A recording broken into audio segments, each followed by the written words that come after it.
They say love can warm the heart, but for Pele, love burned islands to ash.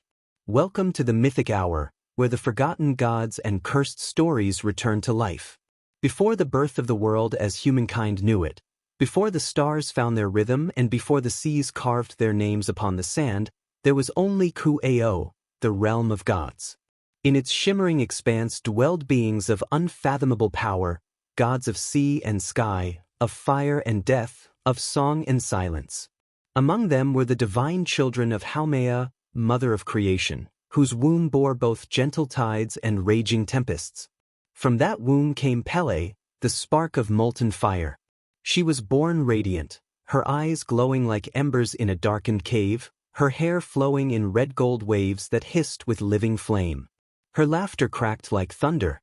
Even as an infant, she burned. Where she crawled, ash blossomed. Where she cried, the air shimmered with heat. Her mother, Haumea, cradled her in arms of earth and soot and said, "This one carries both beauty and destruction. Her heart will be her power and her undoing." But Pele's fire was not born alone. Among her divine kin stood Namakrokai, her elder sister, the goddess of the sea, serene and proud.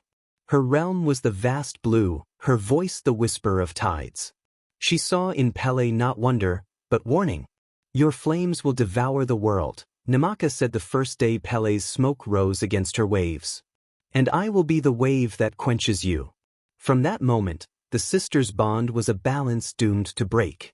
Pele's childhood was one of restless power. She danced upon the edges of cliffs, calling to the lightning, her laughter echoing through the volcanic hollows of Kahiki, the ancient homeland of the gods. But the other deities feared her passion, her temper, her hunger for creation. She was flame incarnate, always consuming, never content. One night, as the stars dimmed beneath thick black smoke, Haumea summoned her children. "Pele," she said, her voice the rumble of the deep earth, "your fire cannot remain here. It will consume the land that bore you. You must journey across the vast ocean. Find a home where your heat will not destroy your kin." Pele bowed her head, pride and sorrow warring within her. "Mother, where shall I go?" "To the floating lands, far beyond Kahiki," Haumea answered. "There, the ocean meets the stars. There, perhaps, you will find peace, or at least a place to burn." But not all her kin wished her farewell. Namakoka's gaze was cold as coral. "Peace?" she hissed. "There can be no peace with fire. Go, sister, but know this. Wherever your flames rise, my waters will follow." It was both a promise and a curse. So Pele gathered her companions, her sisters Haiaka, Kanamilahai, Kapo, and others of divine blood, and set forth across the great ocean. In her canoe of fire she carried her sacred flame, the Po, wrapped in tapa cloth and guarded as her soul. The sea boiled beneath her as she paddled. The waves hissed in protest. Above, the heavens shimmered with her heat, and the stars bowed out one by one. When dawn came, Kahiki was but smoke on the horizon. And thus began the exile of Pele, the goddess whose heart burned brighter than the sun, whose beauty could melt stone, whose jealousy could set the sea aflame. But already, deep beneath the waves, Namakrokai stirred, her wrath rising with the tide. She would not allow her fiery sister to find peace, not in this world, nor any other. The eternal dance of flame and ocean had begun. The canoe of flame cut across the endless blue like a living ember adrift upon the sea. Each stroke of Pele's paddle hissed against the salt water, each breath she took shimmered with heat. Her sisters sang to steady the voyage, their voices weaving through wind and smoke. Iale, iale. The dawn rises. The flame sails. The sea parts before the goddess of fire. But the sea was not welcoming. The ocean was Namakroka's domain, and she had felt every spark of her sister's defiance. From the deeps she rose, her hair a storm of foam, her eyes like polished shells reflecting fury. "Go back to the dark that bore you, sister," Namaka's voice rolled like thunder. "There is no land for you here." Pele stood tall in her canoe, her body glowing with inner fire. "Then I will make my own." She thrust her staff into the ocean's heart. The sea erupted. Steam hissed into the heavens. From the churning depths rose molten stone, new land, black and gleaming, fresh and trembling with life. It was the first of the islands. Namaka screamed in rage, her waves surging to drown the newborn land. The ocean clawed at Pele's creation, ripping it apart piece by piece, until nothing remained but smoke and ash upon the horizon. But Pele did not despair. She gathered her flame and sailed onward. Island after island she raised from the sea, and island after island Namaka struck down. Each battle left scars upon the earth, mountains half-born, valleys torn open, rivers of fire meeting torrents of water. The gods watched from the heavens as the sisters warred, their conflict shaping the bones of the world. When Pele reached a vast stretch of calm ocean, her flame grew dim. The journey had drained her, the sea's salt gnawed at her strength. Her sisters murmured in worry, but Pele's eyes still burned with defiance. "Let her follow," she said, her voice trembling but fierce. "So long as there is ocean, there shall be land for me to rise from." At last, she came upon a chain of green islands, sleeping beneath clouds. Their cliffs were veiled in mist, their forests lush and deep. The wind carried the scent of unknown flowers and unburnt soil. "This," Pele whispered, "is where my fire will live." She set her sacred flame upon the highest mountain and commanded it to burrow deep. The mountain trembled, groaned, then opened its heart to her. Fire poured forth, molten and alive, carving valleys and creating new earth. The ground shone red, the night glowed gold. The island was born again, this time from her spirit. But Namakokai was relentless. When she saw the smoke of her sister's triumph rising to the heavens, she came once more, roaring with 1,000 storms. Her waves crashed upon the newborn shores, swallowing villages, tearing forests, hurling water higher than the cliffs. The gods above turned their faces away. The humans below fled in terror. Only Pele remained, standing upon her mountain, her eyes alight with divine fury. "Then come, sister," she cried. "Let us see whose power endures, the wave that strikes or the flame that devours." Namaka struck. Pele answered. The sea met fire in an explosion that split the sky. The island shook beneath them. Clouds of ash blotted out the sun. 4 days the battle raged, the ocean surging, the lava flowing, until the heavens themselves could no longer bear witness. When at last the winds cleared, the land was silent. The forests were gone. The waves retreated. And there, upon the blackened mountain, lay the mortal shell of Pele. Namaka had struck her down. But the sea goddess found no victory in the ruin. As she turned to leave, the ground beneath her feet rumbled softly, and from the cracks of cooled lava came a faint red glow. Pele's spirit had not died. It had sunk deep into the heart of the island, fusing with the molten core. She had become one with the volcano itself, immortal, eternal, reborn through fire. Her sisters gathered around the mountain, mourning yet reverent. "Though her body is gone," said Hayaka, youngest and dearest of them, "her fire will never fade. Wherever the earth trembles, there she will dwell." And from within the mountain, a whisper answered, "I burn still." The people who later came to those islands would name that mountain Kilauea, and they would feel her heartbeat in every tremor and every plume of smoke that rose into the sky. For Pele, the exiled goddess of fire, had found her home at last. Silence settled over the newborn islands. The smoke that once filled the sky had thinned to a gentle mist. The molten rivers cooled into black stone. What had been ruin was now rebirth, lush ferns creeping over hardened lava, birds nesting in the craters, streams cutting silver lines through the ash. And beneath it all, the heart of the earth pulsed with living fire. That fire was Pele. Though her mortal body had perished in the battle with Namakokai, her spirit endured, fused into the volcanic blood of the island. She slept within the mountain's core, her dreams shaping the land, mountains rising, valleys breathing, the sea glistening in the morning light. The mortals who settled upon these islands felt her presence in every tremor. When the earth quivered, they said, "Pele turns in her sleep." When red light glowed against the night, they whispered, "The goddess dreams again." Yet Pele did not sleep forever. From her molten rest she awoke, reborn as the living essence of the volcano.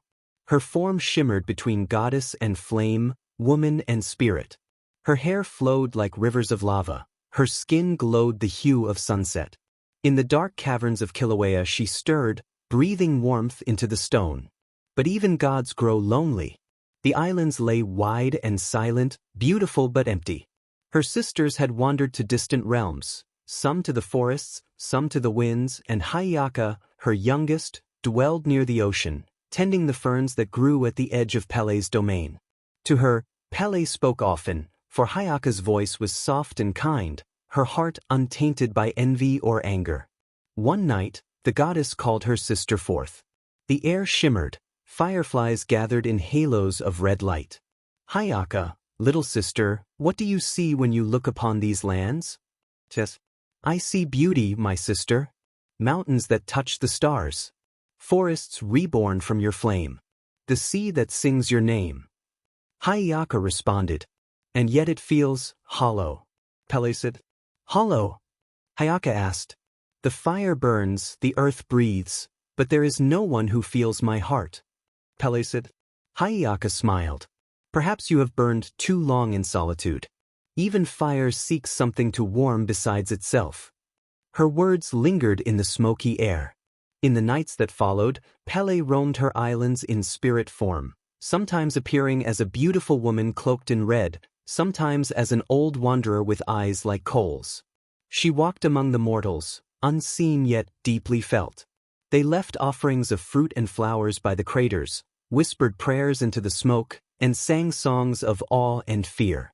Through them, Pele began to understand humanity, their fleeting loves, their jealousy, their devotion. In their hearts, she found a reflection of her own. Then one day, as she drifted along the coast in spirit, she heard singing. It came from a distant island, Kai, far across the sea. The voice was deep and gentle, like the rumble before rain, and it carried through wind and wave until it reached even her fiery ears. Pele froze.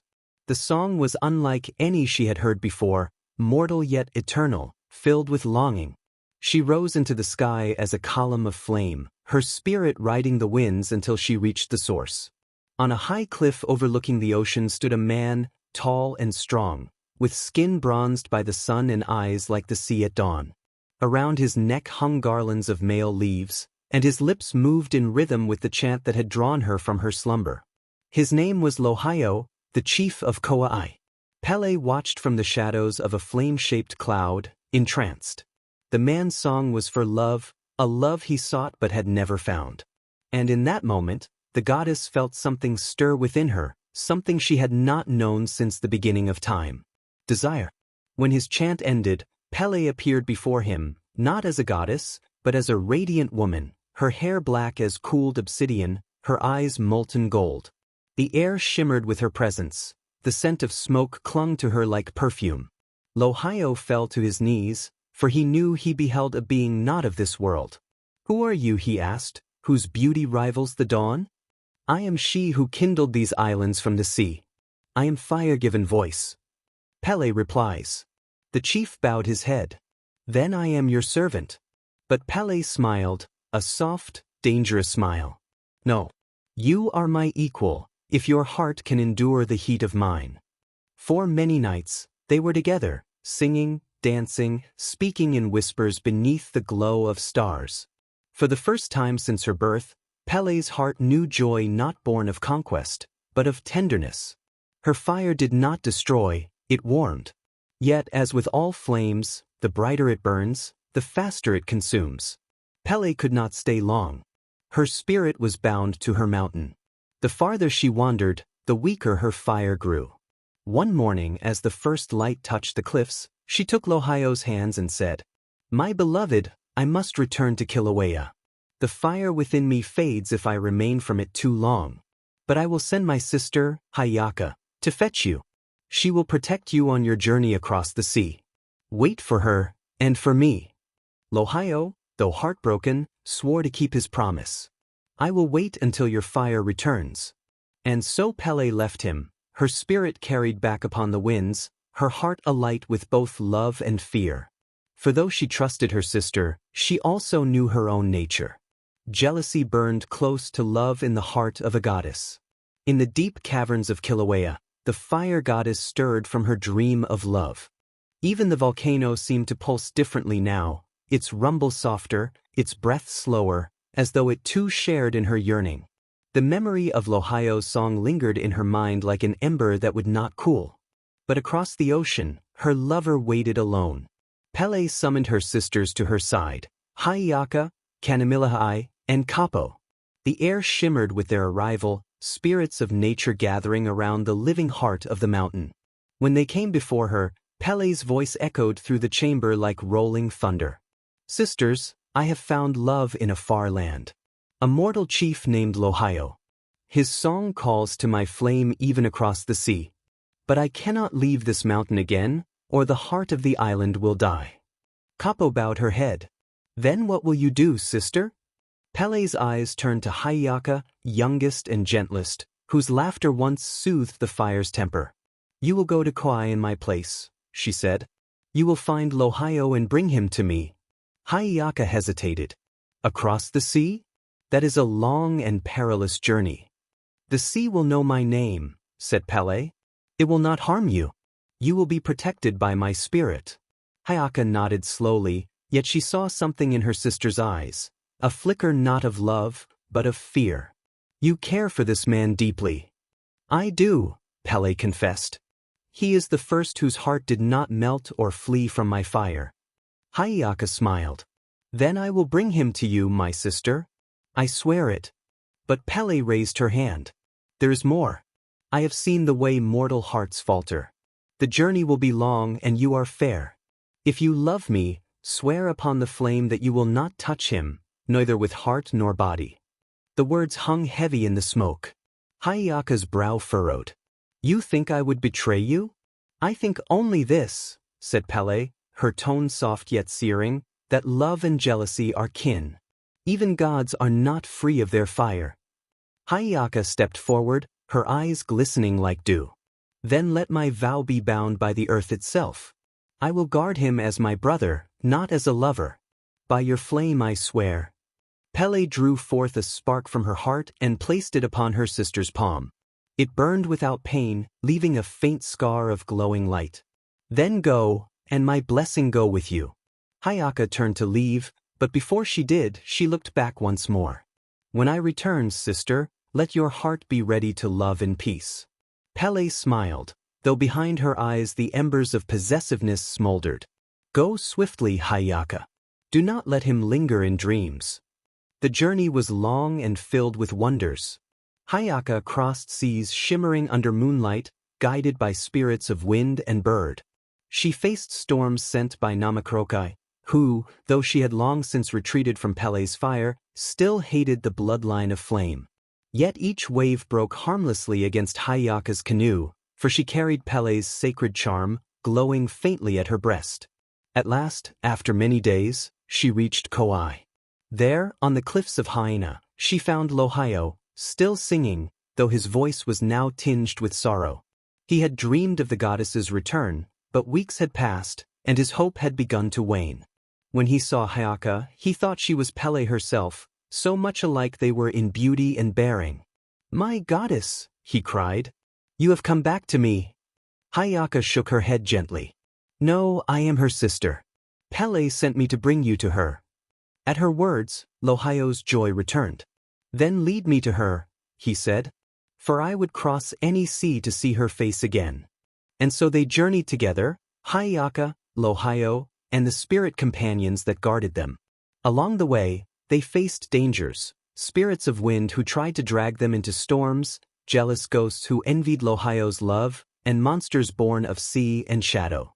Yet Haiaka's chants and songs drove them away, her voice calm and pure as mountain rain. As they traveled, Lohaio spoke often of Pele, her beauty, her voice, the warmth that still haunted his dreams. But as days turned to weeks, his words began to change. He looked to Haiaka not as a messenger, but as a companion. Her gentleness soothed him, her courage awed him. He found himself watching her when she sang, tracing the light that played upon her hair. And Haiaka, though her heart was pure, felt the pull of mortal affection. She had sworn an oath, yet each day beside him drew her closer to breaking it. When at last they reached the island of Molokai, a storm struck so fierce that their canoe shattered against the reefs. They sheltered in a cave, drenched and trembling, Lohiau weak from the cold. Hayaka built a fire from driftwood and laid her cloak around his shoulders. He looked up at her, his eyes soft with gratitude and something more. "Your kindness could make even a god forget the heavens." She turned away. "Do not speak such words." "Why not? I feel her warmth when I am near you. Are you not her sister, born of the same flame?" Hayaka's heart ached. "Because she loves you," she whispered. "And I swore I would not." For a long time they said nothing, only listening to the sea's roar beyond the cave. When dawn came, they resumed their journey in silence. But though her vow still held, the seed of tragedy had been planted. Back in Kilauea, Pele's sleep grew restless. In her dreams, she saw images blurred by smoke, her sister walking beside Lohiau, laughter echoing against the waves. She awoke with her heart burning in suspicion. "Why does it take so long?" she murmured to the mountain walls. "Has my sister forgotten her promise?" The fire within her mountain stirred, glowing hotter with each doubt. The earth trembled, smoke curled from the summit. The mortals below whispered that the goddess was angry. Hayaka was still far away, yet already Pele's jealousy had begun to wake. The ocean was calmer now. The storms of Molokai had passed, leaving the sea as smooth as obsidian. Hayaka and Lohiau sailed in a new canoe gifted by spirits of the wind, silent companions who still obeyed Pele's distant power. The days were long, filled with the sound of waves against the hull, the cries of seabirds, and the slow, dangerous rhythm of two hearts that beat too closely together. Lohiau would sometimes speak of Kauai, the cliffs where he first sang to the goddess, the people who worshipped her name, the warmth of her flame in his dreams. But his eyes often wandered to Hayaka, the living grace beside him. And though she avoided his gaze, she felt his longing like the heat of an unseen sun. One night, the moon hung low, pale as bone against the dark. Lohiau could not sleep. He rose from his mat and found Hayaka at the edge of the canoe, singing softly to the waves. Her voice was a gentle lament, a song not of flame but of rain. "O love, bound in silence, O vow sealed by fire, what burns in my heart? I must hide from the sky." When she turned and saw him, she stopped singing. "You should rest." Lohiau's gaze was steady. "That song, was it for me?" She hesitated. "It was for a promise."